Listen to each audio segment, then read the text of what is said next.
2020년 겨울 서울의 한 대형 병원 중환자실에서 일어난 실화입니다.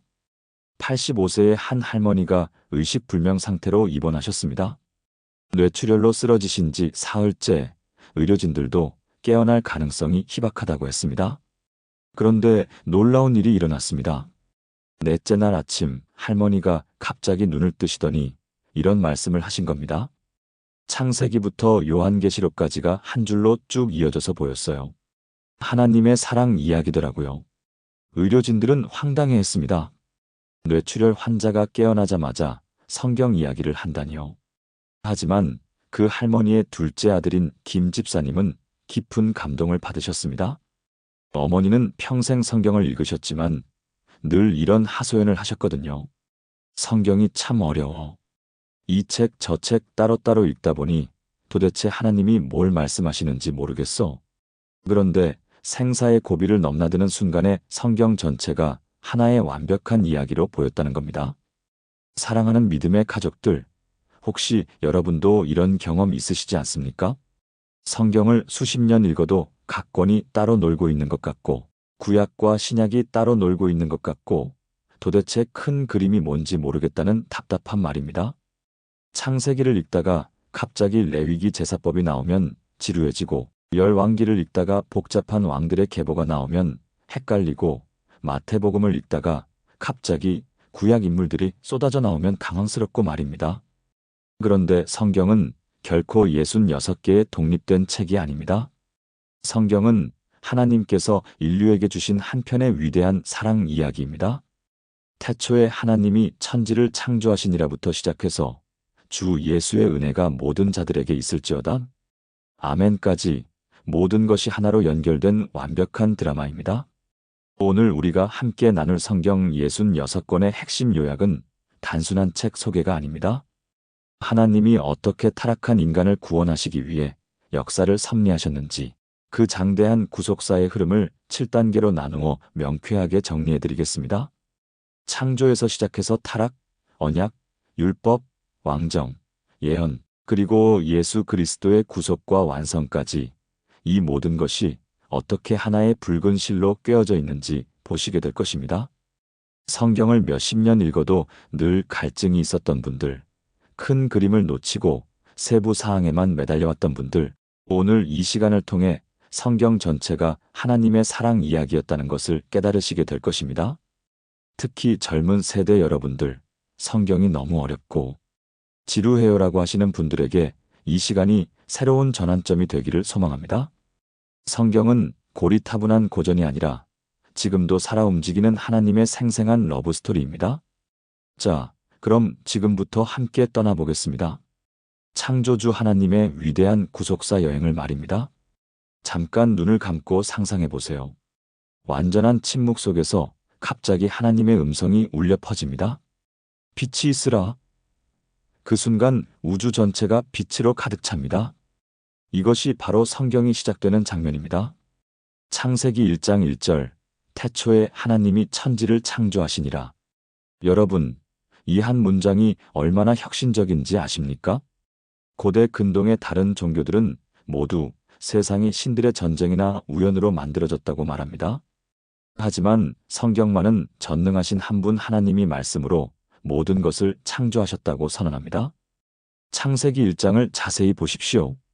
첫째 날, 빛이 있으라 빛과 어둠을 나누셨습니다. 둘째 날, 궁창이 있으라 하늘을 만드셨습니다. 셋째 날, 묻이 드러나라 땅과 바다를 나누시고 식물을 만드셨습니다. 넷째 날, 광명체들이 있으라 해와 달과 별들을 만드셨습니다. 다섯째 날, 물고기와 새들이 있으라 바다와 하늘의 생물들을 만드셨습니다. 여섯째 날, 땅의 짐승들과 사람이 있으라 육지 동물들과 인간을 만드셨습니다. 그런데 인간을 만드실 때는 특별했습니다. 창세기 1장 27절, 하나님이 자기 형상 곧 하나님의 형상대로 사람을 창조하시되 남자와 여자를 창조하시고, 하나님의 형상대로라는 말이 무슨 뜻일까요? 하나님을 닮는다는 뜻입니다. 하나님처럼 사랑할 수 있고, 창조할 수 있고, 선택할 수 있고, 관계를 맺을 수 있는 존재라는 뜻입니다. 저는 이 진리를 깨달았을 때 큰 충격을 받았습니다. 우리 인간이 단순히 진화의 산물이 아니라 하나님의 형상을 가진 고귀한 존재라는 것을 말입니다. 작년에 상담했던 한 대학생이 생각납니다. 철학과에 다니는 그 학생은 실존주의에 빠져서 인생이 무의미하다, 인간은 그냥 우연히 생긴 존재다라며 절망에 빠져 있었습니다. 그때 저는 창세기 1장 말씀을 나누어 주었습니다. 너는 우연히 생긴 존재가 아니야. 하나님이 특별한 목적을 가지고 만드신 작품이야. 하나님의 형상을 가진 고귀한 존재란 말이야. 몇 달 후 그 학생은 완전히 달라져서 찾아왔습니다. 목사님, 제가 이렇게 귀한 존재인 줄 몰랐어요. 이제 인생이 의미 있게 느껴져요. 그렇습니다. 창조 이야기는 단순한 과학적 설명이 아닙니다. 우리가 누구인지, 어디서 왔는지, 왜 존재하는지를 알려주는 정체성의 이야기입니다. 그런데 창세기 2장에서는 더 자세한 창조 이야기가 나옵니다. 하나님이 흙으로 사람을 빚으시고 그 코에 생기를 불어넣으셨다고 했습니다. 그리고 에덴 동산이라는 완벽한 환경을 만들어 주셨습니다. 에덴 동산의 특징을 보십시오. 창세기 2장 89절, 여호와 하나님이 동방의 에덴에 동산을 창설하시고 그 지으신 사람을 거기 두시니라. 여호와 하나님이 그 땅에서 보기에 아름답고 먹기에 좋은 나무가 나게 하시니 동산 가운데에는 생명나무와 선악을 알게 하는 나무도 있더라. 완벽한 아름다움, 완벽한 공급, 완벽한 관계가 있었습니다. 아담과 하와는 하나님과 매일 교제했고 서로 사랑했고 자연과도 조화를 이루었습니다. 부족함이 없었습니다. 걱정이 없었습니다. 죄가 없었습니다. 죽음이 없었습니다. 그런데 한 가지 금지 명령이 있었습니다. 창세기 2장 17절, 선악을 알게 하는 나무의 열매는 먹지 말라. 너가 먹는 날에는 반드시 죽으리라. 왜 하나님이 이런 명령을 주셨을까요? 사랑은 강제할 수 없기 때문입니다. 진정한 사랑은 선택에서 나옵니다. 하나님은 인간이 자유의지로 하나님을 선택하고 사랑하기를 원하셨습니다. 그런데 비극이 시작됩니다. 창세기 3장입니다. 뱀이 등장해서 하와를 유혹합니다. 창세기 3장 45절, 뱀이 여자에게 이르되 너희가 결코 죽지 아니하리라. 너희가 그것을 먹는 날에는 너희 눈이 밝아져 하나님과 같이 되어 선악을 알 줄 하나님이 하심이니라. 하나님과 같이 되어라는 말에 주목하십시오. 이것이 모든 죄의 뿌리입니다. 교만입니다. 하나님의 자리를 탐내는 것입니다. 하와가 선악과를 따서 먹고 남편에게도 주니 그도 먹었습니다. 그 순간 모든 것이 망가졌습니다. 하나님과의 관계가 깨어졌습니다. 그들은 하나님을 피해 숨었습니다. 부부 관계가 깨어졌습니다. 아담은 하와를 원망했습니다. 자연과의 관계가 깨어졌습니다. 땅이 가시와 엉겅퀴를 내게 되었습니다. 자기 자신과의 관계도 깨어졌습니다. 수치심과 죄책감이 생겼습니다. 그리고 죽음이 세상에 들어왔습니다.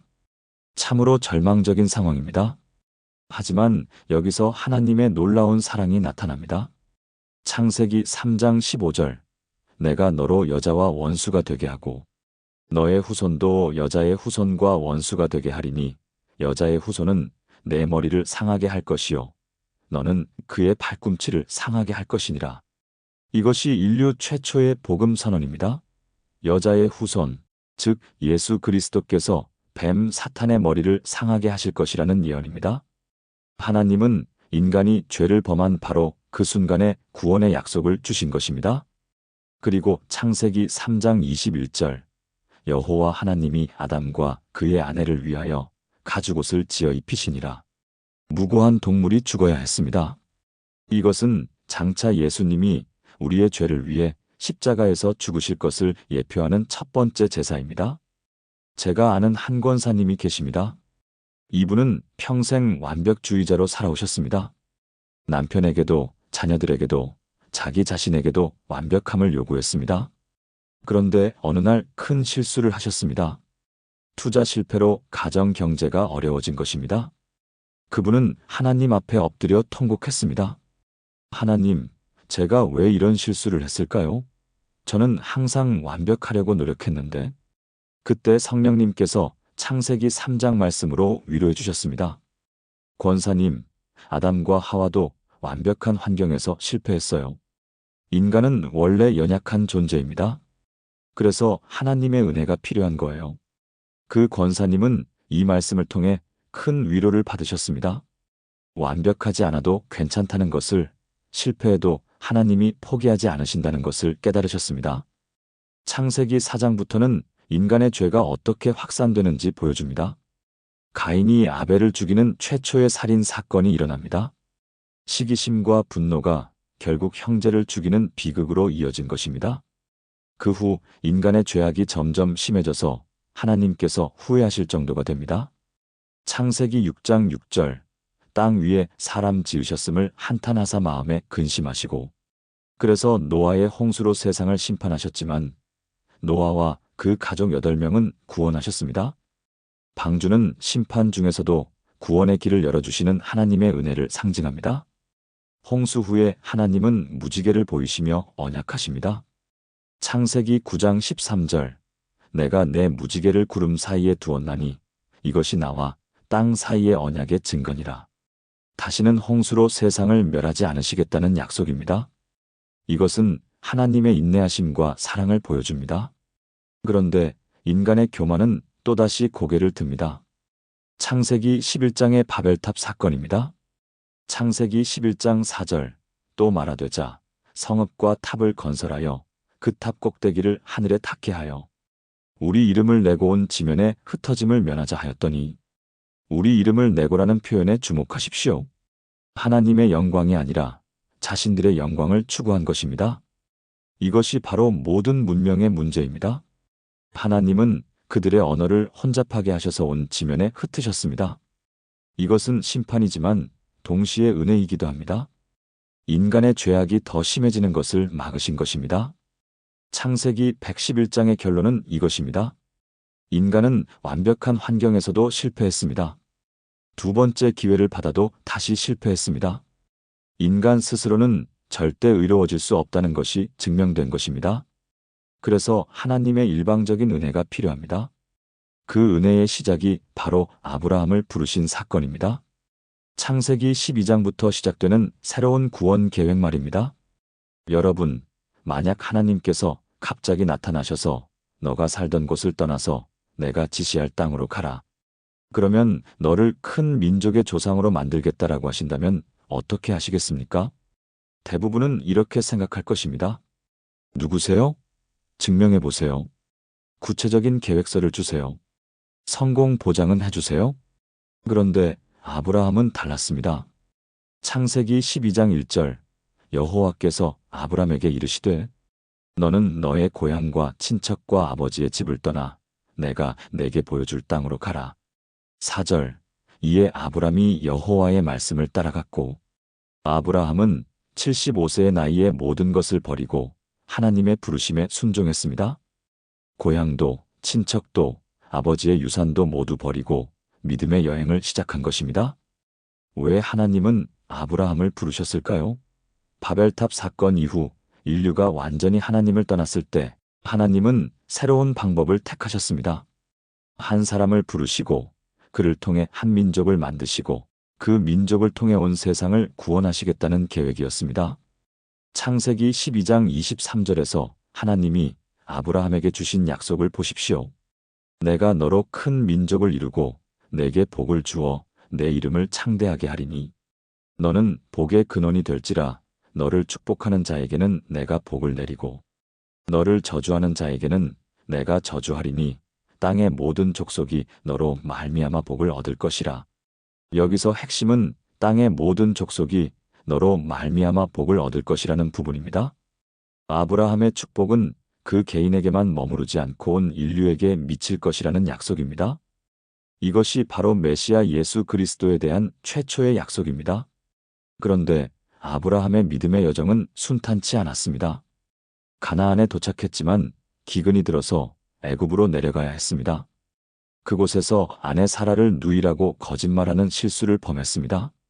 약속받은 후손이 없어서 하갈을 통해 이스마엘을 낳는 성급함도 보였습니다. 그런데 하나님은 포기하지 않으셨습니다. 아브라함이 100세, 사라가 90세가 되었을 때 약속의 아들 이삭을 주셨습니다. 창세기 21장 12절 여호와께서 말씀하신 대로 사라를 돌보셨고 여호와께서 말씀하신 대로 사라에게 행하셨으므로 사라가 하나님이 말씀하신 시기가 되어 늙은 나이에 아브라함에게 아들을 낳으니 불가능해 보이는 상황에서 하나님이 약속을 이루신 것입니다. 그런데 더 큰 시험이 기다리고 있었습니다. 창세기 22장에서 하나님이 이삭을 번제로 드리라고 명령하신 것입니다. 창세기 22장 2절 내 아들 내 사랑하는 독자 이삭을 데리고 모리아 땅으로 가서 내가 내게 지시하는 한 산 위에서 그를 번제로 드리라. 여러분, 이 명령을 받은 아브라함의 심정이 어떠했을까요? 25년을 기다려서 얻은 약속의 아들을 죽이라니요. 그런데 아브라함은 순종했습니다. 히브리서 11장 19절에서 그 이유를 설명합니다. 그가 하나님이 능히 이삭을 죽은 자 가운데서 다시 살리실 줄로 생각하였으니 아브라함은 하나님을 완전히 신뢰했습니다. 설사 이삭이 죽어도 하나님이 다시 살리실 것을 믿었습니다.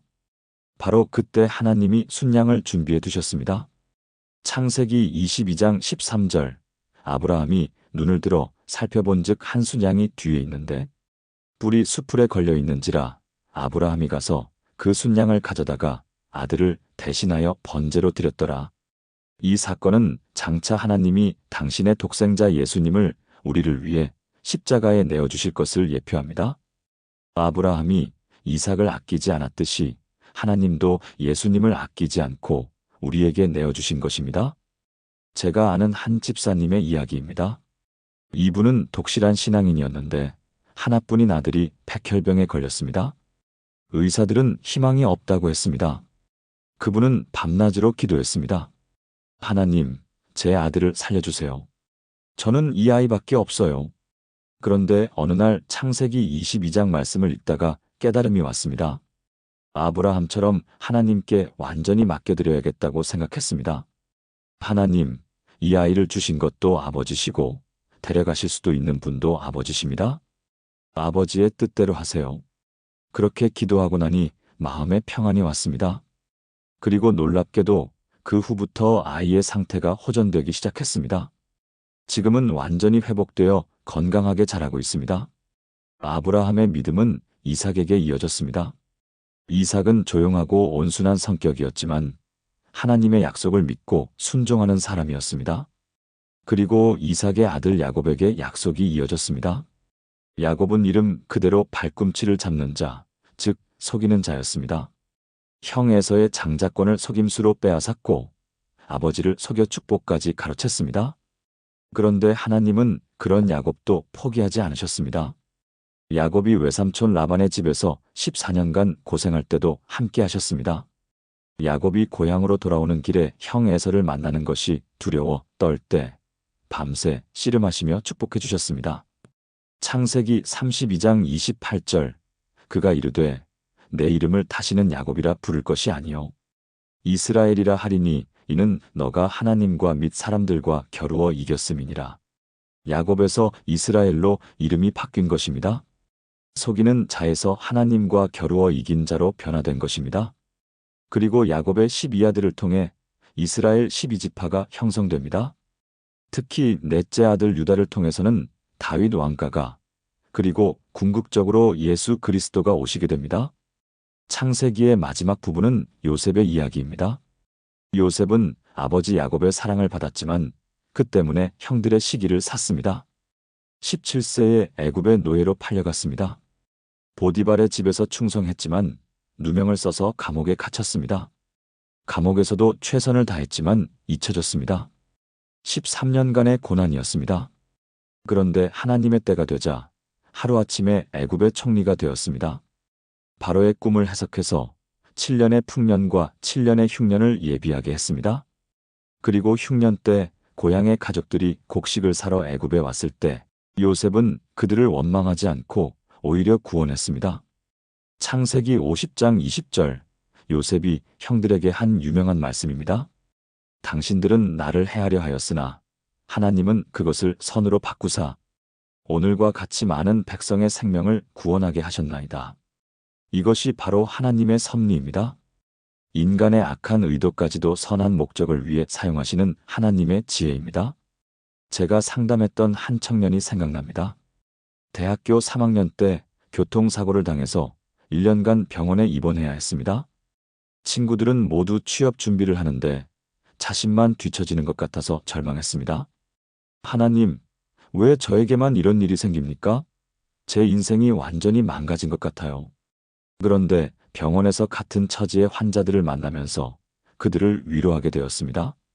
그리고 퇴원 후에는 사회복지학과로 전과해서 장애인들을 돕는 일을 하게 되었습니다. 나중에 그 청년이 이런 고백을 했습니다. 만약 사고가 없었다면 저는 그냥 평범한 회사원이 되었을 겁니다. 그런데 이 일을 통해 정말 의미 있는 일을 찾게 되었어요. 요셉처럼 하나님이 나쁜 일을 선하게 바꿔주셨어요. 창세기는 이렇게 끝납니다. 야곱의 가족 70명이 애굽에 정착합니다.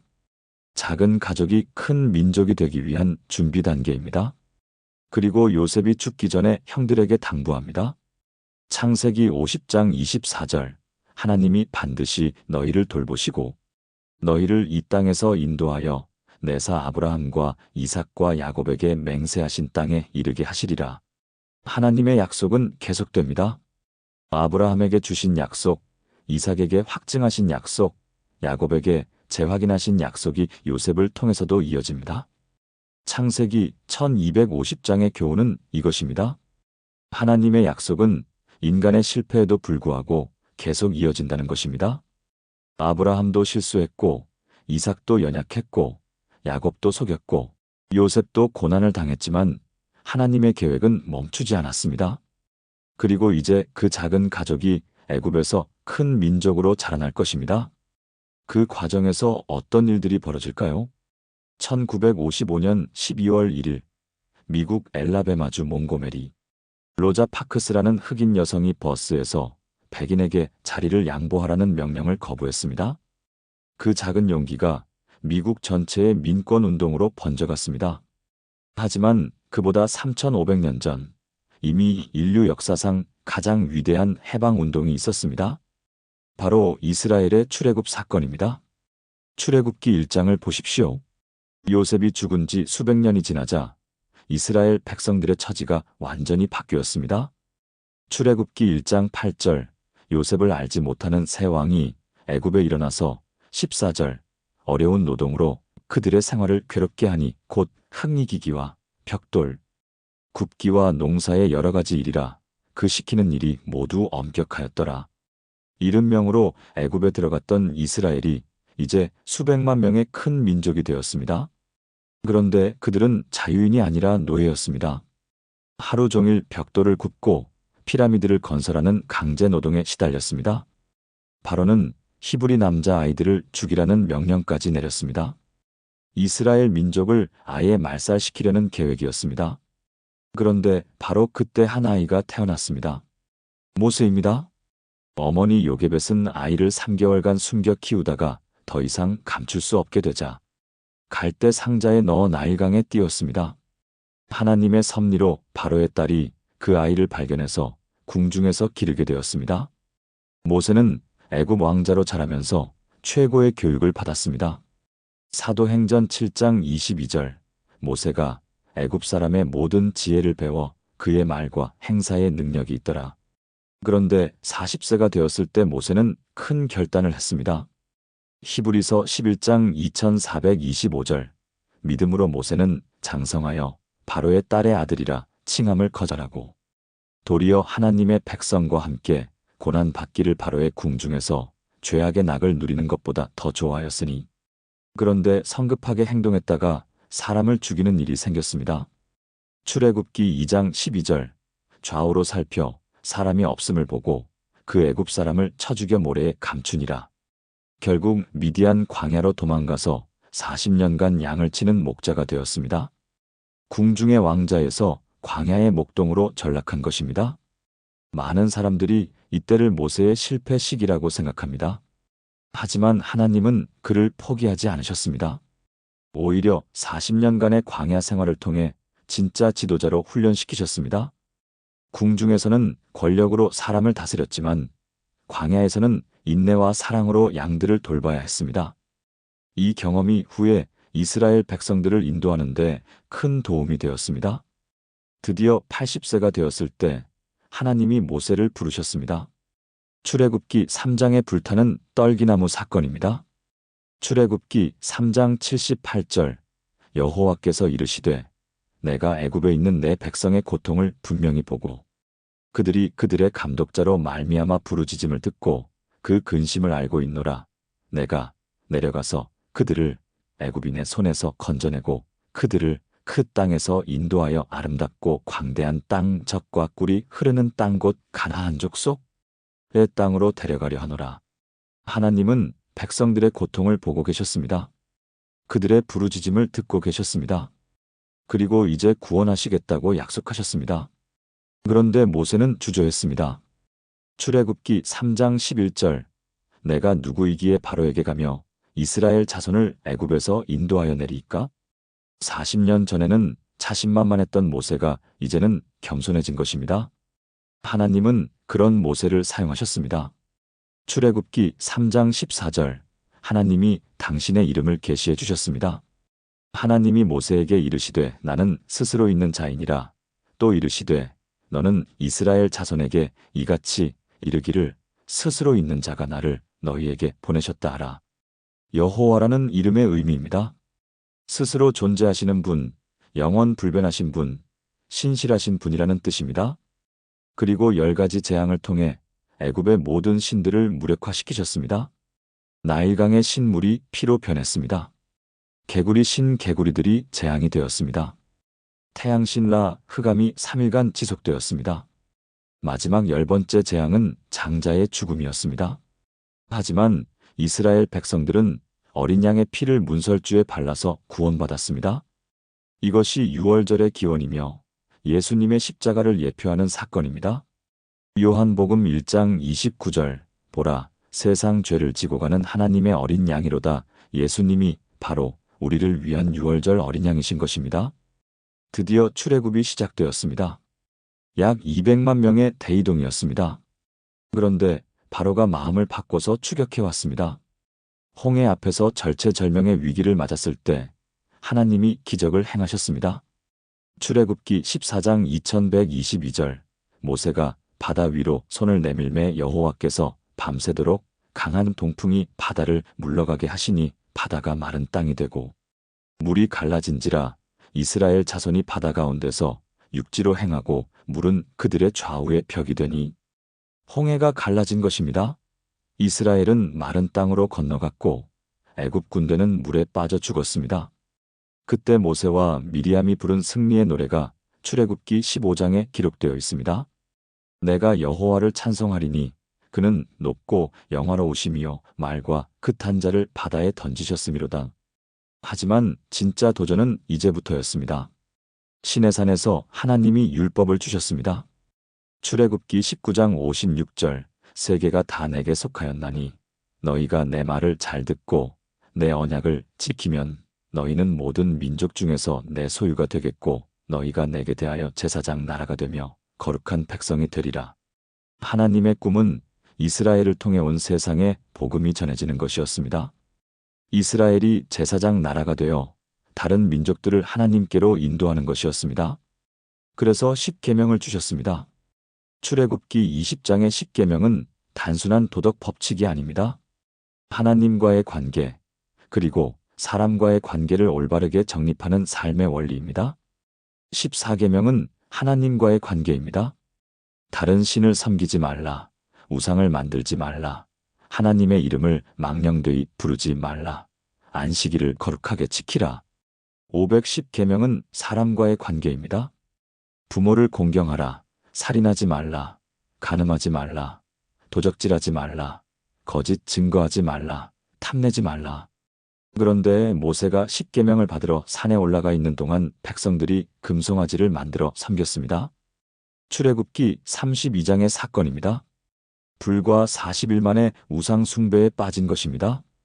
하나님이 진노하셔서 그들을 멸하시려고 하셨지만 모세의 중보기도로 용서받았습니다.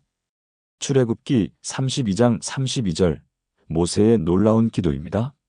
그러하거니와 이제 그들의 죄를 사하시옵소서. 그렇지 않사오면 원하건대 주의 기록하신 책에서 내 이름을 지워버리옵소서. 모세는 자신의 구원까지도 포기하면서 백성들을 위해 중보했습니다. 이것은 장차 예수님이 우리를 위해 자신의 목숨까지 내어주실 것을 예표합니다.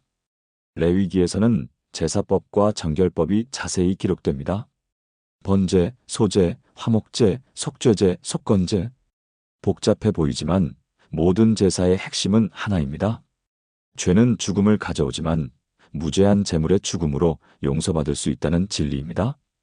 레위기 17장 11절 육체의 생명은 피에 있음이라 내가 이 피를 너희에게 제단에 드려 너희의 생명을 위하여 속죄하게 하였나니 생명이 피에 있으므로 피가 죄를 속하느니라. 이 모든 제사는 예수님의 십자가를 예표합니다. 히브리서 10장 4절 이는 황소와 염소의 피가 능히 죄를 없이 하지 못함이라 오직 예수님의 피만이 우리 죄를 완전히 씻을 수 있습니다. 민수기에서는 광야 40년의 여정이 기록됩니다. 가나안까지는 11일 거리였지만 40년이 걸렸습니다. 왜일까요? 불신과 불순종 때문입니다. 민수기 1314장의 가나안 정탐 사건이 결정적이었습니다. 12명의 정탐군 중 10명이 우리는 능히 올라가서 그 백성을 치지 못하리라. 그들은 우리보다 강하니라고 부정적인 보고를 했습니다. 하지만 여호수아와 갈렙은 달랐습니다. 민수기 13장 30절 갈렙이 모세 앞에서 백성을 조용하게 하고 이르되 우리가 곧 올라가서 그 땅을 취하자 능히 이기리라 하나. 같은 상황을 봤지만 관점이 달랐습니다. 10명은 거인들만 보았고 2명은 하나님을 보았습니다. 결국 불신한 1세대는 광야에서 죽고 2세대가 가나안에 들어가게 되었습니다. 신명기는 모세의 마지막 설교입니다. 가나안 입성을 앞둔 2세대에게 주는 권면입니다. 신명기 6장 45절 이스라엘아 들으라 우리 하나님 여호와는 오직 유일한 여호와이시니 너는 마음을 다하고 뜻을 다하고 힘을 다하여 내 하나님 여호와를 사랑하라. 이것이 율법의 핵심입니다. 단순한 규칙이 아니라 하나님을 사랑하는 것입니다. 그리고 신명기 30장 1920절에서 선택을 촉구합니다. 내가 오늘 하늘과 땅을 불러서 너희에게 증거를 삼노라. 내가 생명과 사망과 복과 저주를 내 앞에 두었은즉 너와 내 후손이 살기 위하여 생명을 택하고 내 하나님 여호와를 사랑하고 그의 음성을 청종하며 또 그를 의지하라. 신앙은 선택입니다. 결단입니다. 하나님을 선택하면 생명이고 거부하면 사망입니다. 모세는 120세의 느보산에서 약속의 땅을 바라보며 세상을 떠났습니다. 신명기 34장 7절 모세가 죽을 때 나이가 120세였으나 그의 눈이 흐리지 아니하였고 기력이 쇠하지 아니하였더라. 하나님과 동행한 사람의 마지막은 이렇게 아름답습니다. 제가 아는 한 권사님이 계십니다. 이분은 젊을 때 매우 성공한 사업가였습니다. 돈도 많이 벌고 사회적 지위도 높았습니다. 그런데 50세가 되었을 때 큰 사업 실패를 겪었습니다. 그때까지는 하나님을 믿는다고 하면서도 실제로는 자신의 능력만 의지했습니다. 하지만 모든 것을 잃고 나니 하나님밖에 의지할 곳이 없었습니다. 그분은 출애굽 이야기를 읽으며 큰 은혜를 받았습니다. 이스라엘 백성들도 애굽에서 나올 때는 모든 것을 버려야 했구나. 나도 세상의 것들을 버리고 하나님만 의지해야겠다. 그 후 10년이 지난 지금 그분은 전보다 훨씬 행복해 하십니다. 물질적으로는 예전만 못하지만 영적으로는 비교할 수 없이 풍요로워졌습니다. 목사님, 저는 이제야 진짜 자유를 맛보고 있어요. 애굽의 노예에서 해방된 기분이에요. 출애굽기부터 신명기까지의 교훈은 이것입니다. 하나님은 우리를 죄의 노예 상태에서 해방시키셔서 당신의 백성으로 삼으시는 분이십니다. 그리고 우리를 통해 온 세상에 구원의 복음을 전하기를 원하시는 분이십니다. 이제 약속의 땅에서 그 꿈이 어떻게 실현되는지 보겠습니다. 2023년 한국 월드컵 축구 대표팀이 16강에 진출했을 때를 기억하십니까? 온 국민이 환호했고 우리도 할 수 있다는 자신감이 넘쳤습니다.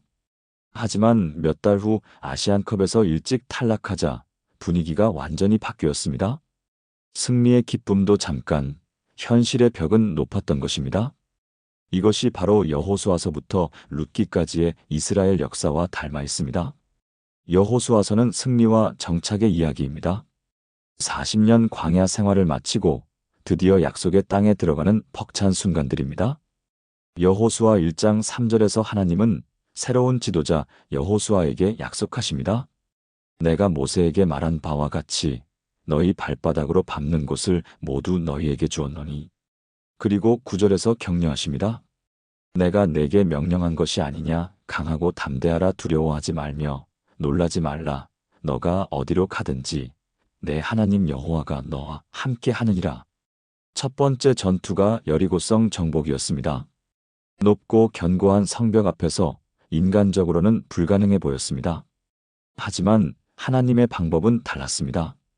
여호수아 6장 24절 여호와께서 여호수아에게 이르시되 보라 내가 여리고와 그 왕과 용사들을 내 손에 넘겨주었으니 너희 모든 군사는 그 성을 둘러 성 주위를 하루에 한 번씩 돌되 엿새 동안을 그리하라. 일곱째 날에는 그 성을 7번 돌고 제사장들은 나팔을 불 것이라. 이상한 작전이었습니다. 무기로 공격하는 것이 아니라 성 주위를 도는 것이었습니다. 하지만 이스라엘 백성들은 순종했습니다.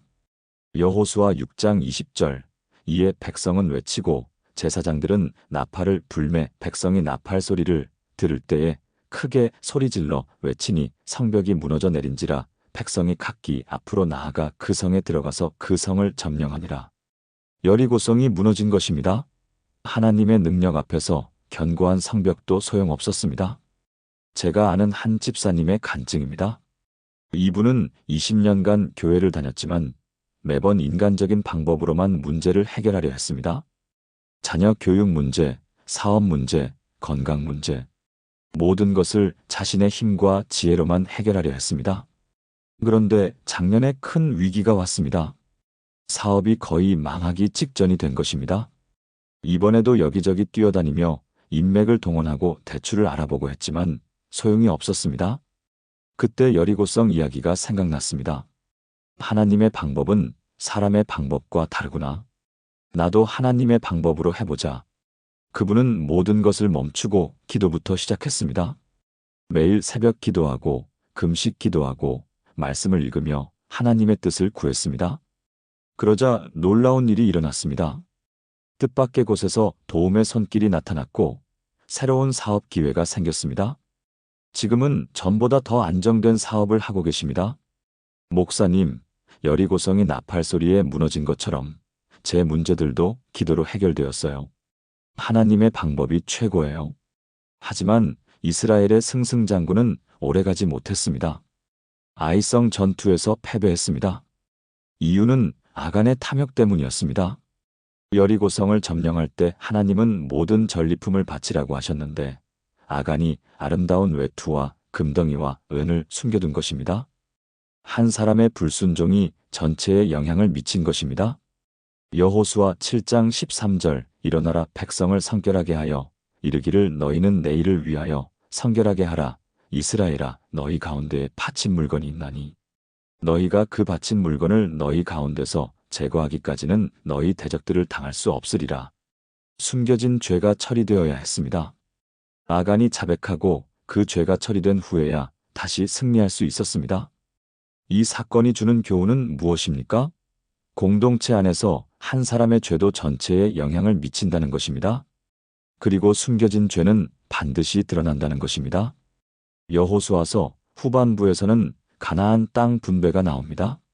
12지파가 각각 기업을 받았습니다. 하지만 완전한 정복은 이루어지지 못했습니다.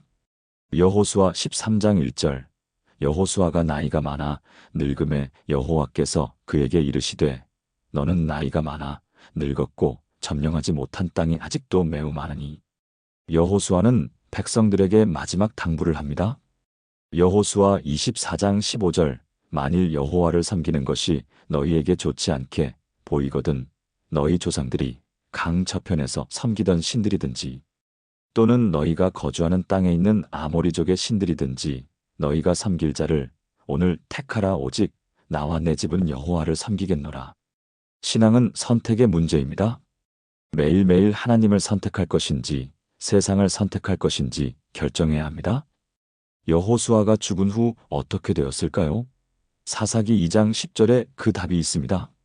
그 세대의 사람들도 다 그들의 조상들에게로 돌아갔고 그 후에 일어난 다른 세대는 여호와를 알지 못하며 여호와께서 이스라엘을 위하여 행하신 일도 알지 못하였더라. 한 세대만 지나도 하나님을 모르는 세대가 된 것입니다. 신앙의 대물림이 실패한 것입니다. 사사기는 이스라엘 역사상 가장 어두운 시기 중 하나입니다. 사사기 21장 25절이 이 시대를 한 문장으로 요약합니다. 그때에 이스라엘의 왕이 없으므로 사람이 각기 자기의 소견에 옳은 대로 행하였더라. 하나님이 왕이셔야 하는데 사람들이 자기가 왕 노릇을 한 것입니다. 그 결과 사회가 무너지고 도덕이 타락하고 영적으로 암흑기가 되었습니다. 하지만 사사기에는 놀라운 패턴이 있습니다. 이스라엘이 하나님을 떠나 우상을 섬깁니다. 하나님이 이방 민족을 통해 징계하십니다. 백성들이 고통 중에 하나님께 부르짖습니다. 하나님이 사사를 세워 구원하십니다. 잠시 평안을 누리다가 다시 하나님을 잊어버립니다. 이 사이클이 7번 반복됩니다.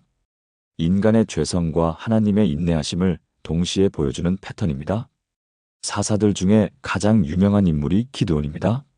사사기 6장에서 기드온이 부름받을 때의 모습을 보십시오.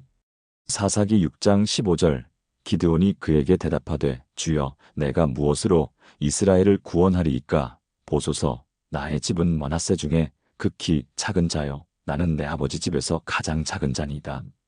기드온은 자신감이 없었습니다. 하지만 하나님은 그런 기드온을 사용하셨습니다. 하나님이 기드온에게 주신 방법은 역시 상식을 뛰어넘는 것이었습니다. 32,000명의 군사를 300명으로 줄이신 것입니다. 사사기 7장 2절 여호와께서 기드온에게 이르시되 너와 함께 한 백성이 너무 많은즉 내가 미디안 사람들을 그들의 손에 넘겨주지 아니하리니 이는 이스라엘이 나를 거슬러 자랑하기를 내 손이 나를 구원하였다 할까 함이니라. 하나님은 인간이 교만해지는 것을 원하지 않으셨습니다. 승리가 하나님의 능력임을 분명히 하시려고 소수 정예로 싸우게 하신 것입니다. 300명의 용사들이 나팔을 불고 항아리를 깨뜨리며 여호와의 칼이여 기드온의 칼이여 라고 외치자 미디안 대군이 혼란에 빠져 서로 싸우다가 도망갔습니다. 이것이 하나님의 전략입니다. 소수로 다수를 이기게 하시고 약한 것으로 강한 것을 이기게 하시고 지혜 없는 것으로 지혜 있는 것을 부끄럽게 하십니다.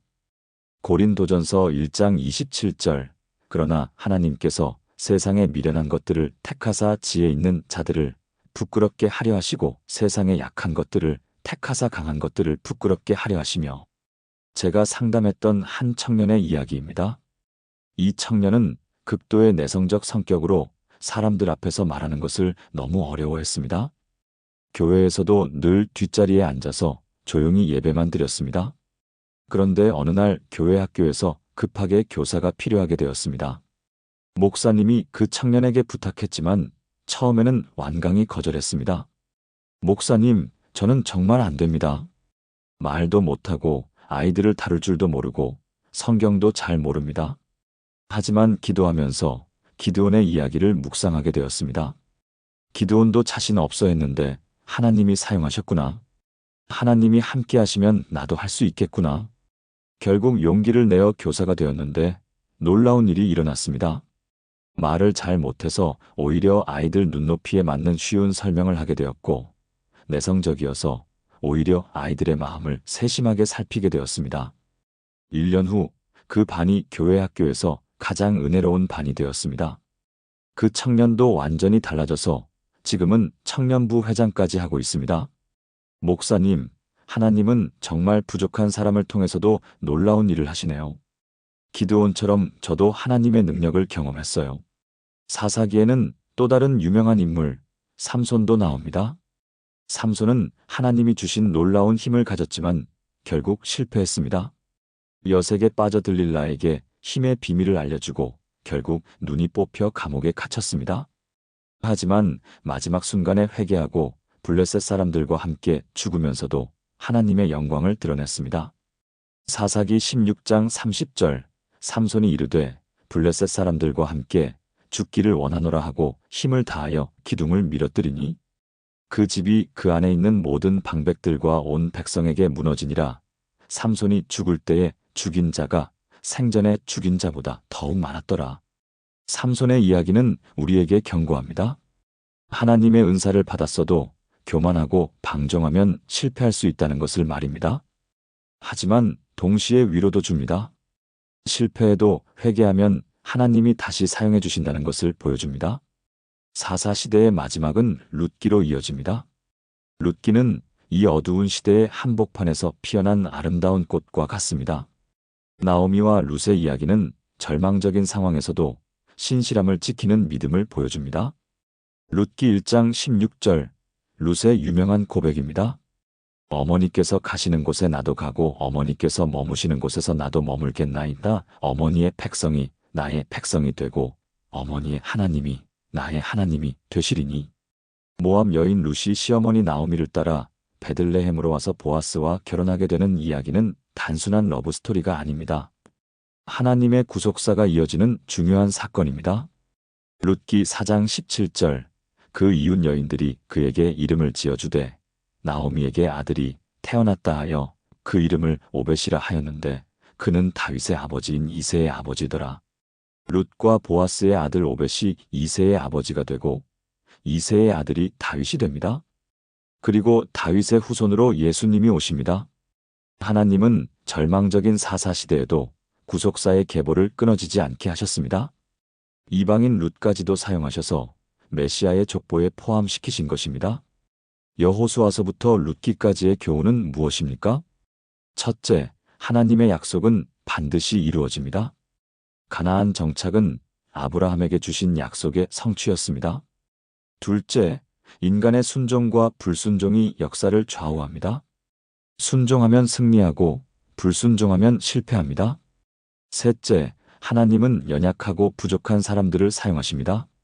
기드온도, 삼손도, 룻도 모두 부족한 사람들이었지만 하나님이 사용하셨습니다. 넷째, 신앙의 대물림이 중요합니다.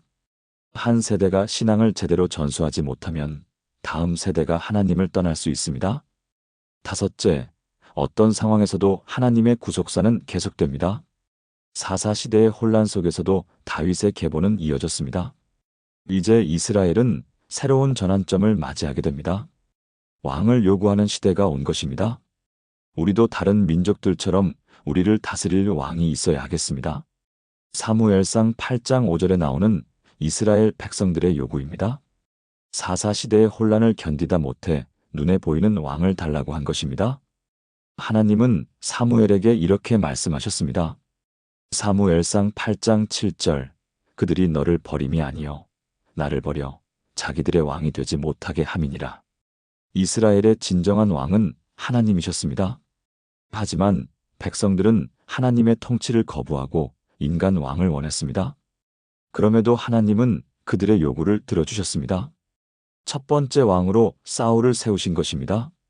사울은 외모도 훌륭하고 키도 크고 모든 면에서 왕의 조건을 갖춘 것 같았습니다. 사무엘상 9장 2절 그에게 사울이라 하는 아들이 있으니 준수한 소년이라 이스라엘 자손 중에 그보다 더 준수한 자가 없고 키는 모든 백성보다 어깨 위만큼 더 컸더라. 하지만 사울은 실패한 왕이 되었습니다. 왜일까요? 첫 번째 실패는 하나님보다 사람을 더 두려워한 것입니다. 사무엘상 13장에서 사울이 제사장의 역할을 침범해서 번제를 드린 사건이 있습니다. 블레셋과의 전쟁을 앞두고 사무엘을 기다리지 못하고 성급하게 제사를 드린 것입니다.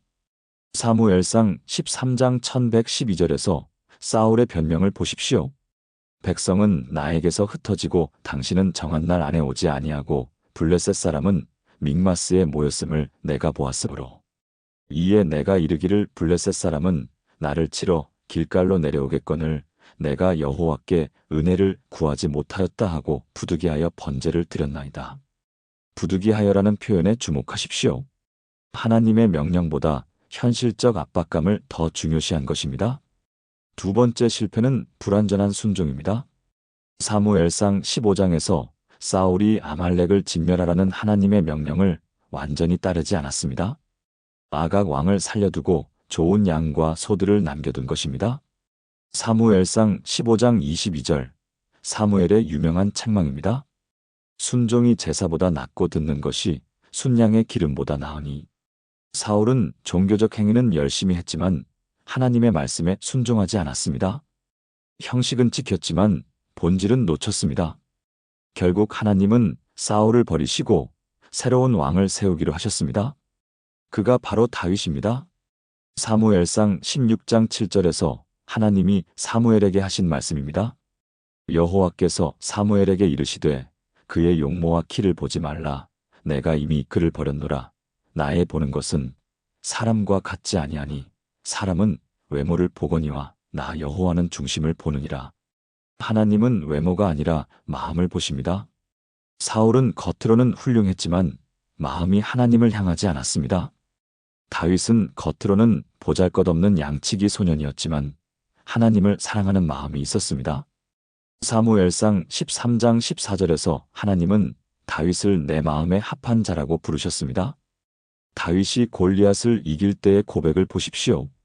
사무엘상 17장 4546절, 다윗이 블레셋 사람에게 이르되 너는 칼과 창과 단창으로 내게 나아오거니와 나는 만군의 여호와의 이름 곧 너가 모욕하는 이스라엘 군대의 하나님의 이름으로 내게 나아가노라. 오늘 여호와께서 너를 내 손에 넘기시리니. 다윗의 싸움은 개인의 명예를 위한 것이 아니었습니다. 하나님의 영광을 위한 싸움이었습니다. 제가 아는 한 장로님의 이야기입니다. 이분은 회사에서 매우 능력 있는 임원이었습니다. 그런데 어느 날 상사가 부정한 일을 하라고 지시했습니다. 거액의 계약을 따내기 위해 뇌물을 주라는 것이었습니다. 그 장로님은 고민이 되었습니다. 거절하면 승진의 불이익을 당할 것이 확실했고 심지어 회사를 그만둬야 할 수도 있었습니다. 하지만 하나님 앞에서 양심에 거리끼는 일은 할 수 없었습니다. 사장님, 죄송하지만 그 일은 할 수 없습니다. 저는 그리스도인으로서 정직하게 살고 싶습니다. 결국 그 장로님은 회사에서 좌천되었습니다. 하지만 1년 후 놀라운 일이 일어났습니다. 그 부정한 계약건이 드러나서 관련자들이 모두 법정에 서게 된 것입니다. 만약 그때 함께했다면 그 장로님도 감옥에 갔을 것입니다. 그 후 그분은 더 좋은 회사로 이직하게 되었고 지금은 그 회사의 사장이 되어 하나님의 뜻대로 경영하고 있습니다. 목사님, 그때 다윗처럼 하나님의 영광을 생각했기 때문에 버틸 수 있었어요. 사람을 두려워하면 올무에 걸리지만 하나님을 경외하면 구원을 받는다는 말씀이 맞더라고요. 다윗이 왕이 된 후 하나님은 그에게 놀라운 언약을 주셨습니다. 사무엘하 7장 1213절, 내 수완이 차서 내 조상들과 함께 누울 때에 내가 내 몸에서 내 씨를 내 뒤에 세워 그의 나라를 견고하게 하리라. 그는 내 이름을 위하여 집을 건축할 것이요 나는 그의 나라 왕위를 영원히 견고하게 하리라. 이것이 바로 다윗 언약입니다. 다윗의 후손 중에서 영원한 왕이 나올 것이라는 약속입니다. 이 약속은 궁극적으로 예수 그리스도를 통해 성취됩니다. 그런데 다윗도 완벽한 사람은 아니었습니다. 사무엘하 11장의 밧세바 사건은 다윗의 큰 실수였습니다. 왕궁 옥상에서 목욕하는 밧세바를 보고 욕정을 품어 간음을 범했고 그것을 숨기기 위해 그녀의 남편 우리아를 전쟁터에서 죽게 만들었습니다. 하지만 나단 선지자의 책망을 받았을 때 다윗의 반응이 사울과 달랐습니다. 사무엘하 12장 13절, 다윗이 나단에게 이르되 내가 여호와께 죄를 범하였노라 하니 즉시 죄를 인정하고 회개한 것입니다. 그때 쓴 것이 시편 51편입니다. 시편 51편 10절, 하나님이여 내 속에 정한 마음을 창조하시고 내 안에 정직한 영을 새롭게 하소서. 다윗의 위대함은 죄를 짓지 않은 데 있는 것이 아니라 죄를 지었을 때 철저히 회개한 데 있습니다. 다윗의 아들 솔로몬이 왕위를 이어받았습니다. 하나님이 솔로몬에게 무엇이든 구하라고 하셨을 때 솔로몬은 지혜를 구했습니다. 열왕기상 3장 9절 누가 주의 이 많은 백성을 재판할 수 있사오리이까 지혜로운 마음을 종에게 주사 주의 백성을 재판하여 선악을 분별하게 하옵소서. 하나님이 이 기도를 기뻐하셔서 지혜와 함께 부와 영광까지 주셨습니다. 솔로몬은 성전을 건축했고 이스라엘을 황금시대로 이끌었습니다. 하지만 솔로몬도 말년에 실패했습니다. 이방 여인들을 많이 취하면서 우상 숭배에 빠진 것입니다. 열왕기상 11장 4절 솔로몬의 나이가 많을 때에 그의 여인들이 그의 마음을 돌려 다른 신들을 따르게 하였으므로 왕의 마음이 그의 아버지 다윗의 마음과 같지 아니하여 그의 하나님 여호와 앞에 온전하지 못하였으니 그 결과 솔로몬이 죽은 후 나라가 남북으로 분열되었습니다. 북이스라엘 10지파과 남유다의 지파로 나뉜 것입니다. 열왕기와 역대기는 이 분열 왕국의 역사를 자세히 기록합니다. 북이스라엘은 처음부터 우상 숭배로 시작해서 한 명의 선한 왕도 없었습니다. 결국 B.C. 722년에 아수르에 의해 멸망했습니다. 남유다는 히스기야, 요시야 같은 선한 왕들이 있었지만 전반적으로는 역시 우상 숭배와 불의가 만연했습니다. 결국 B.C. 586년에 바벨론에 의해 예루살렘이 함락되고 성전이 파괴되었습니다. 열왕기하 25장 89절 바벨론 왕 느부갓네살의 19째 해 5째 달 7일에 바벨론 왕의 신하 시위대장 느부사라단이 예루살렘에 이르러 여호와의 성전과 왕궁을 불사르고 예루살렘의 모든 집을 귀인의 집까지 불살랐으며 하나님의 성전이 불타고 백성들이 포로로 끌려가고 다윗 왕조가 끝나는 것 같았습니다. 겉으로 보기에는 하나님의 약속이 실패한 것 같았습니다. 하지만 하나님의 약속은 결코 실패하지 않습니다. 역대하 36장 2223절에서 희망의 빛이 보입니다.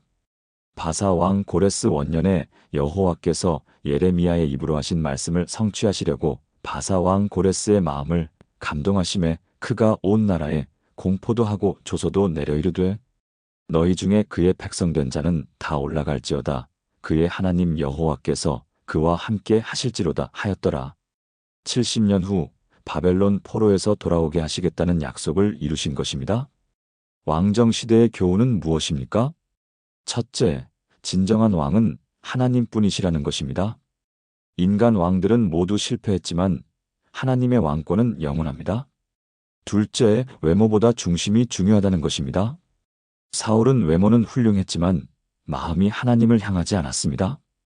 다윗은 보잘것없어 보였지만 하나님의 마음에 합한 자였습니다. 셋째, 죄를 짓지 않는 것보다 죄를 지었을 때 어떻게 반응하느냐가 더 중요하다는 것입니다. 다윗도 큰 죄를 지었지만 철저히 회개해서 회복되었습니다. 넷째, 하나님의 약속은 인간의 실패에도 불구하고 계속 이어진다는 것입니다. 왕조가 무너져도 다윗 언약은 예수 그리스도를 통해 완성될 것이었습니다.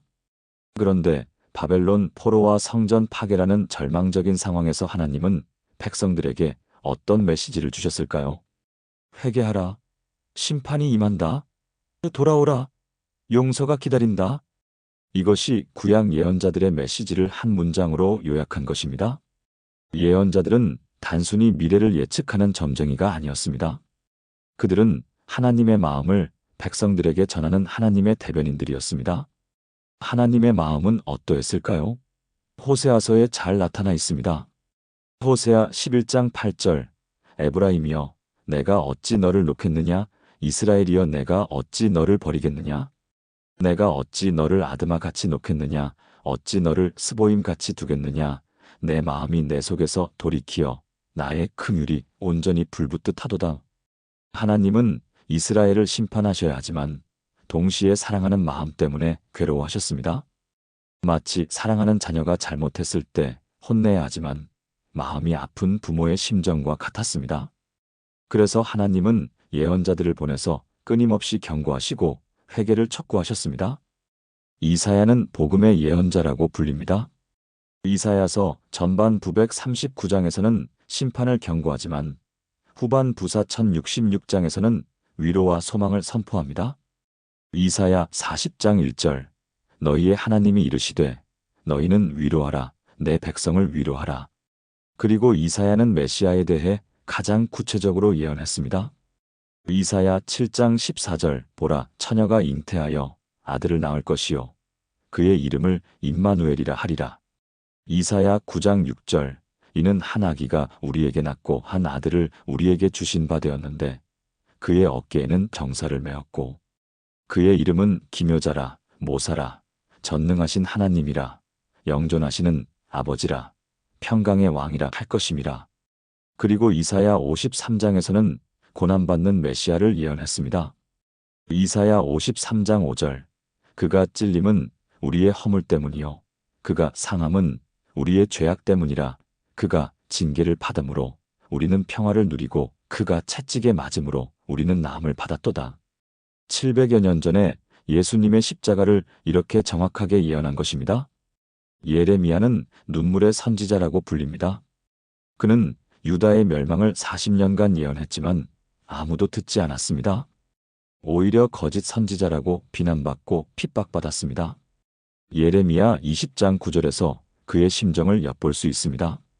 내가 다시는 여호와를 선포하지 아니하며 그의 이름으로 말하지 아니하리라 하면 나의 중심이 불타는 것 같아서 홀수에 사무치니 답답하여 견딜 수 없나이다. 하나님의 말씀을 전하는 것이 고통스러웠지만 전하지 않으면 더 고통스러웠습니다. 이것이 참된 예언자의 마음입니다. 그런데 예레미야는 절망적인 상황에서도 소망의 메시지를 전했습니다. 예레미야 31장 3133절 여호와의 말씀이니라 보라 날이 이르리니 내가 이스라엘 집과 유다 집에 새 언약을 맺으리라. 내가 나의 법을 그들의 속에 두며 그들의 마음에 기록하여 나는 그들의 하나님이 되고 그들은 내 백성이 되리라. 새 언약의 약속입니다. 돌판에 새긴 율법이 아니라 마음에 새겨지는 사랑의 법. 이것이 신약 시대의 특징이 될 것이었습니다. 에스겔은 바벨론 포로지에서 활동한 예언자입니다.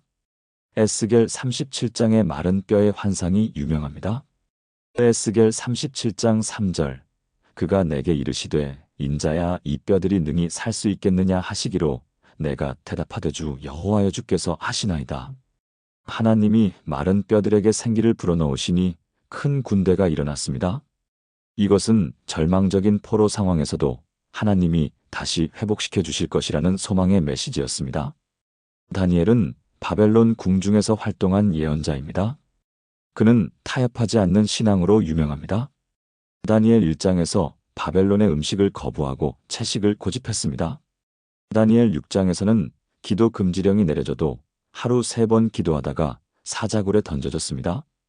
하지만 하나님이 함께 하셔서 사자들의 입을 막아주셨습니다. 다니엘 6장 22절 나의 하나님이 이미 그의 천사를 보내어 사자들의 입을 봉하셨으므로 사자들이 나를 해치지 못하였사오니. 제가 아는 한 사업가의 이야기입니다. 이분은 건설업을 하시는데 관공서 일을 하려면 불법적인 로비가 필요한 경우가 많았습니다. 주변 사람들은 모두 그게 관행이야 안 하면 사업 못해라고 했습니다.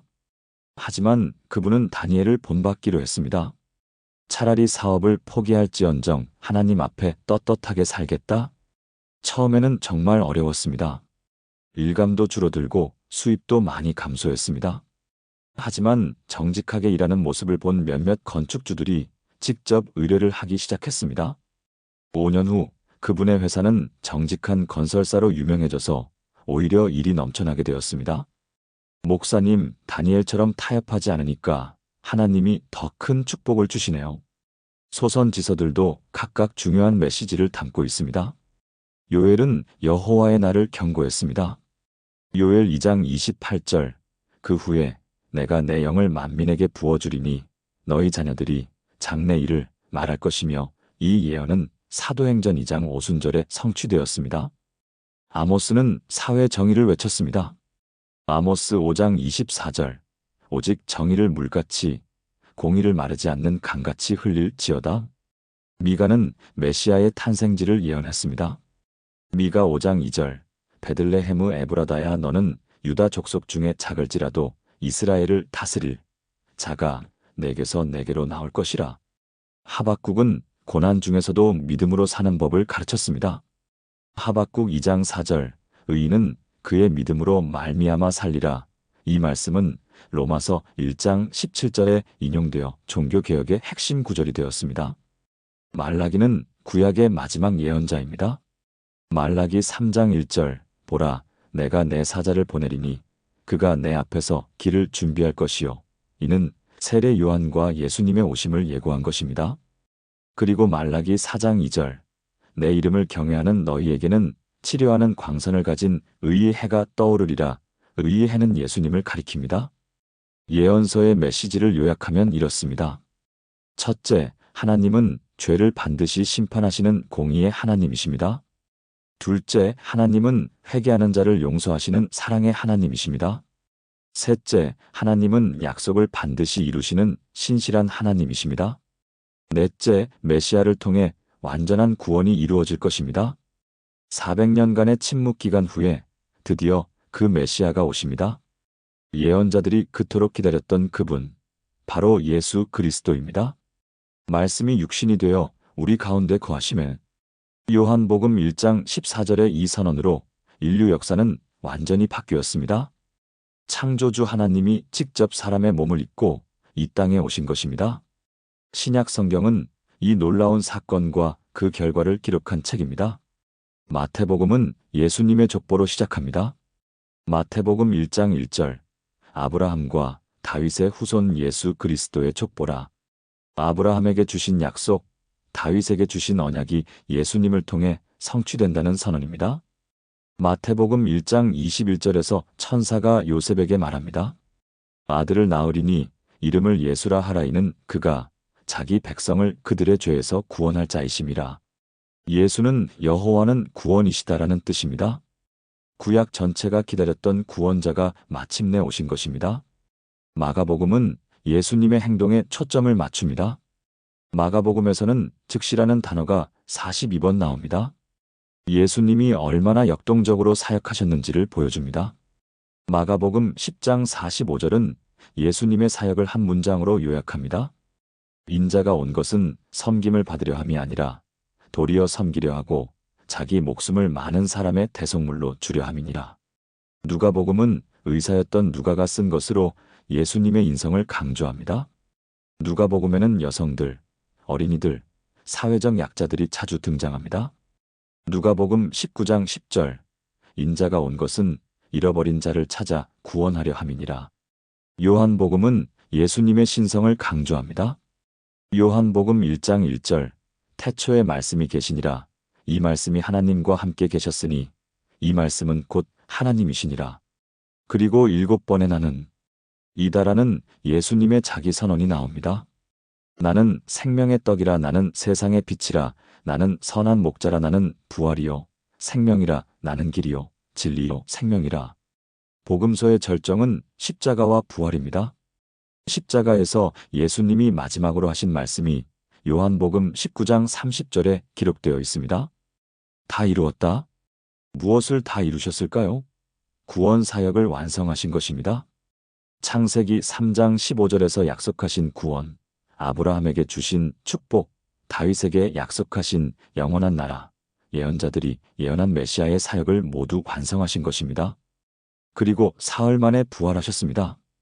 부활은 예수님이 단순한 인간이 아니라 참 하나님이심을 증명하는 결정적 사건입니다. 로마서 1장 4절 성결의 영으로는 죽은 자들 가운데서 부활하사 능력으로 하나님의 아들로 선포되셨으니 제가 대학생 때 만난 한 후배의 이야기입니다. 그 후배는 물리학도였는데 완전한 무신론자였습니다. 과학시대에 어떻게 죽은 사람이 다시 살아날 수 있습니까? 말이 안 돼요. 그래서 저는 과학적 접근을 해봤습니다. 물리학에서 에너지 보존의 법칙이 있지? 에너지는 생성되거나 소멸되지 않고 단지 형태만 바뀐다는 거야. 만약 우주를 창조한 무한한 에너지의 근원이 있다면 그분에게 죽은 자를 살리는 것이 불가능할까? 그 후배가 진지하게 생각해 보더니 이렇게 말했습니다. 그런 관점에서 보면 우주를 창조할 수 있는 분이라면 부활도 가능하겠네요. 몇 달 후 그 후배는 예수님을 믿게 되었고 지금은 과학자이면서 동시에 독실한 크리스천이 되어 있습니다. 목사님, 과학을 더 깊이 공부할수록 창조주의 존재가 더 확실해져요. 부활도 전능한 하나님에게는 당연한 일이고요. 예수님의 승천 후 약속하신 성령님이 오셨습니다. 사도행전 2장의 오순절 사건입니다. 사도행전 2장 4절, 그들이 다 성령의 충만함을 받고 성령이 말하게 하심을 따라 다른 언어들로 말하기를 시작하니라. 그날 베드로의 설교를 통해 3,000명이 회심했습니다. 교회가 탄생한 것입니다. 사도행전은 복음이 예루살렘에서 시작해서 유대와 사마리아를 거쳐 땅 끝까지 전파되는 과정을 기록합니다. 사도행전 1장 8절, 오직 성령이 너희에게 임하시면 너희가 권능을 받고 예루살렘과 온 유대와 사마리아와 땅 끝까지 이르러 내 증인이 되리라. 사도행전의 전반부는 베드로 중심의 유대인 선교, 후반부는 바울 중심의 이방인 선교로 구성되어 있습니다. 특히 바울의 변화는 극적입니다. 사도행전 9장에서 교회를 핍박하던 사울이 다메섹 도상에서 예수님을 만나고 완전히 변화된 것입니다. 사도행전 9장 15절에서 하나님이 아나니아에게 말씀하십니다. 그는 내 이름을 이방인과 임금들과 이스라엘 자손들에게 전하기 위하여 택한 나의 그릇이라. 바울은 세 차례의 전도 여행을 통해 소아시아와 유럽에 복음을 전했습니다. 그리고 로마에서 복음을 전하다가 순교했습니다. 사도행전의 마지막은 바울이 로마에서 복음을 전하는 것으로 끝납니다. 사도행전 28장 31절, 하나님의 나라를 전파하며 주 예수 그리스도에 관한 모든 것을 담대하게 거침없이 가르치더라. 담대하게 거침없이라는 표현이 인상적입니다. 복음은 어떤 권세나 제도도 막을 수 없다는 선언입니다. 바울이 쓴 서신서들은 초대교회의 신앙과 생활에 대한 구체적인 지침을 제공합니다.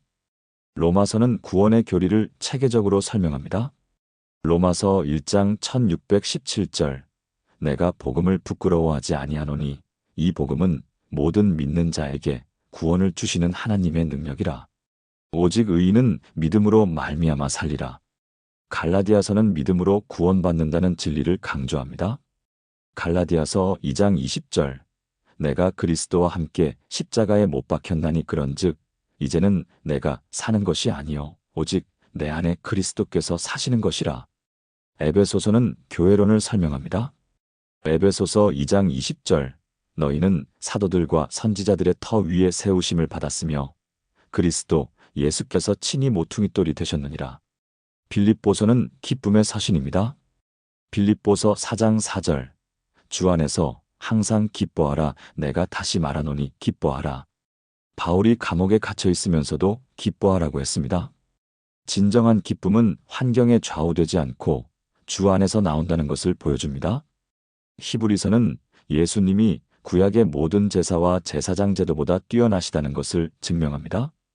히브리서 4장 1416절, 그러므로 우리에게 큰 대제사장이 계시니 승천하신 이곳 하나님의 아들 예수시라. 우리가 믿는 돌을 굳게 잡을지어다. 그러므로 우리는 긍휼하심을 받고 때를 따라 돕는 은혜를 얻기 위하여 은혜의 보좌 앞에 담대히 나아갈 것이니라. 야고보서는 실천적 신앙을 강조합니다. 야고보서 2장 26절, 영혼 없는 몸이 죽은 것 같이 행함이 없는 믿음은 죽은 것이니라. 베드로전후서는 고난 중에서도 소망을 잃지 말라고 권면합니다. 베드로전서 1장 3절, 찬송하리로다. 우리 주 예수 그리스도의 아버지 하나님이 그 많으신 긍휼대로 예수 그리스도를 죽은 자 가운데서 부활하게 하심으로 말미암아 우리를 거듭나게 하사 산 소망이 있게 하시며. 요한일 2, 3서는 사랑을 강조합니다. 요한일서 4장 8절, 사랑하지 아니하는 자는 하나님을 알지 못하나니 이는 하나님은 사랑이심이라. 마지막으로 요한계시록은 성경 전체의 대미를 장식합니다. 요한계시록은 미래에 대한 예언이기도 하지만 현재 고난받는 성도들을 위로하는 책이기도 합니다. 요한계시록 21장 34절에 나오는 새 하늘과 새 땅의 모습을 보십시오. 내가 들으니 보좌에서 큰 음성이 나서 이르되 보라, 하나님의 장막이 사람들과 함께 있음에 하나님이 그들과 함께 계시리니 모든 눈물을 그 눈에서 닦아주시니 다시는 사망이 없고 애통하는 것이나 곡하는 것이나 아픈 것이 다시 있지 아니하리니. 이것이 우리의 최종 목적지입니다. 창세기에서 잃어버린 에덴을 요한계시록에서 회복하는 것입니다. 요한계시록 22장 2021절로 성경이 끝납니다. 이것들을 증언하신 이가 이르시되 내가 진실로 속히 오리라 하시거늘 아멘. 주 예수여 오시옵소서. 주 예수의 은혜가 모든 자들에게 있을지어다. 아멘. 주 예수여 오시옵소서라는 간절한 기도로 성경이 마무리됩니다. 이것은 단순한 소망이 아니라 확신입니다. 예수님은 반드시 다시 오실 것이고 모든 것을 완성하실 것입니다. 사랑하는 믿음의 가족들, 지금까지 우리는 성경 66권의 장대한 여정을 함께 걸어왔습니다. 창세기의 태초에 하나님이 천지를 창조하시니라부터 시작해서 요한계시록의 주 예수의 은혜가 모든 자들에게 있을지어다. 아멘까지 이 모든 것이 하나의 완벽한 이야기였습니다. 하나님의 사랑 이야기였습니다. 처음에 완벽했던 세상이 인간의 죄로 망가졌지만 하나님은 포기하지 않으셨습니다. 아브라함을 부르시고 이삭에게 약속을 확증하시고 야곱을 이스라엘로 바꾸시고 요셉을 통해 애굽으로 인도하셨습니다. 노예가 된 백성들을 모세를 통해 구원하시고 시내산에서 율법을 주시고 광야에서 훈련시키시고 약속의 땅에 정착시키셨습니다. 사사들을 통해 반복적으로 구원하시고 왕들을 세우시고 다윗과 영원한 언약을 맺으셨습니다. 백성들이 죄악에 빠졌을 때는 예언자들을 보내어 경고하시고 회개를 촉구하셨습니다. 그리고 마침내 때가 찼을 때 당신의 독생자 예수 그리스도를 이 땅에 보내셔서 십자가에서 대속의 죽음을 죽게 하시고 부활시키시고 승천시키셨습니다. 성령님을 보내셔서 교회를 세우시고 복음이 땅 끝까지 전해지게 하셨습니다. 그리고 언젠가 예수님이 다시 오셔서 모든 것을 완성하실 것입니다. 이 모든 것이 바로 성경 66권에 담긴 하나님의 구속사입니다. 여러분이 창세기를 읽을 때마다 예수님을 생각하시기 바랍니다. 여자의 후손으로 오실 그분, 아브라함의 후손으로 모든 민족을 축복하실 그분을 말입니다.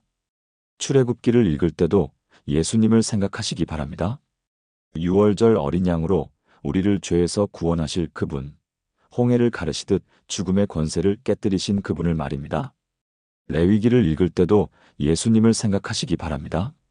모든 제사의 실체가 되시는 그분, 완전한 제물이 되어 우리 죄를 대속하신 그분을 말입니다. 시편을 읽을 때도 예수님을 생각하시기 바랍니다. 다윗의 후손으로 오셔서 영원한 왕이 되실 그분을 말입니다. 예언서를 읽을 때도 예수님을 생각하시기 바랍니다. 이사야가 예언한 그 메시아, 예레미야가 기다린 새 언약의 중보자가 바로 예수님이십니다. 구약은 예수님을 약속하고 신약은 예수님을 증언합니다. 성경 전체가 예수님에 대한 책입니다. 이제 여러분이 성경을 읽을 때마다 이 큰 그림을 기억하시기 바랍니다. 각 책이 따로 놀고 있는 것이 아니라 모든 것이 예수 그리스도를 중심으로 하나로 연결되어 있다는 것을 말입니다. 그리고 여러분의 인생도 이 위대한 구속사의 한 페이지라는 것을 기억하시기 바랍니다. 하나님이 여러분을 통해 이루고자 하시는 아름다운 계획이 반드시 있습니다. 아브라함처럼 믿음으로 순종하고 모세처럼 하나님의 부르심에 응답하고 다윗처럼 하나님을 사랑하고 예언자들처럼 하나님의 마음을 전하는 여러분이 되시기를 바랍니다. 그리고 사도들처럼 복음을 담대히 전하고 초대교회 성도들처럼 서로 사랑하며 요한처럼 주 예수여 오시옵소서라고 간절히 기도하는 여러분이 되시기를 소망합니다. 성경 66권이 하나로 연결되어 완벽한 이야기가 된 것처럼 여러분의 삶의 모든 순간들도 하나님의 손에서 아름다운 이야기로 완성될 것입니다. 오늘 이 말씀을 통해 은혜 받으셨다면 좋아요 버튼을 눌러주시고 댓글로 아멘이라고 고백해 주시기 바랍니다. 그리고 주변에 성경을 어려워하는 분들이 계시다면 이 영상을 나누어 주시기 바랍니다. 하나님의 말씀이 더 많은 사람들에게 전해져서 생명의 역사가 일어나기를 기도합니다. 하나님의 은혜와 사랑이 여러분과 여러분의 가정에 충만하시기를 축복하며 기도합니다. 주 예수 그리스도의 이름으로 축복합니다. 아멘.